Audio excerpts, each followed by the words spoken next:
నోరు మంచిది అయితే ఊరు మంచిది అయితుంది అంటూ పెద్దలు అంటూ ఉంటారు. అలాగే 'బిగ్ బాస్' హౌస్‌లోకి వచ్చిన వైల్డ్ కార్డ్ కంటెస్టెంట్‌గా అడుగుపెట్టిన దువ్వాడ మాధురికి నాగార్జున గారు దువ్వేశారని చెప్పాలి. ఇక అసలు విషయానికి వస్తే దువ్వాడ మాధురికి చాలా గట్టిగా క్లాస్ పీకారు. మనిషి ఎదిగావు కానీ నీ బుద్ధి అనేది నీ మొఖాల్లో ఉండిపోయింది. ఒక అమ్మాయి గురించి ఇంతలా మాట్లాడడం నేను చూడలేదు. అంతేకాకుండా నీ తోటి కంటెంట్ పవన్ కళ్యాణ్ అమ్మాయి పిచ్చి ఉంది అంటూ ఒక పెద్ద స్టేట్మెంట్ పాస్ చేశావు. అది ఎంతవరకు కరెక్ట్ అంటూ దువ్వాడ మాధురిని దులిపేశారని చెప్పాలి. దీనితో ఆమెకు ఏం మాట్లాడాలో తెలియక సార్ నేనైతే ఇక్కడ ఉండలేకపోతున్నాను, ప్లీజ్ నేను వెళ్ళిపోతా అంటూ నాగార్జున గారికి ప్రాధేయపడింది. అయితే నాగార్జున గారు నువ్వు ఎప్పుడు బయటికి రావాలో బయట ఆడియన్స్ నిర్ణయిస్తారు అంటూ నాగార్జున గారు చెప్పారు.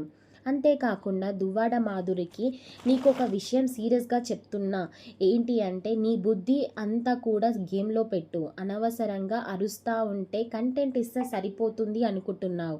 ఆడియన్స్తో పెట్టుకుంటే బయటకు వచ్చేస్తావు. అది గుర్తుపెట్టుకొని హౌస్లో ఎవరి దగ్గర ఎలా ఉండాలి అనేది నేర్చుకో అంటూ నాగార్జున గారు తెలియజేశారు.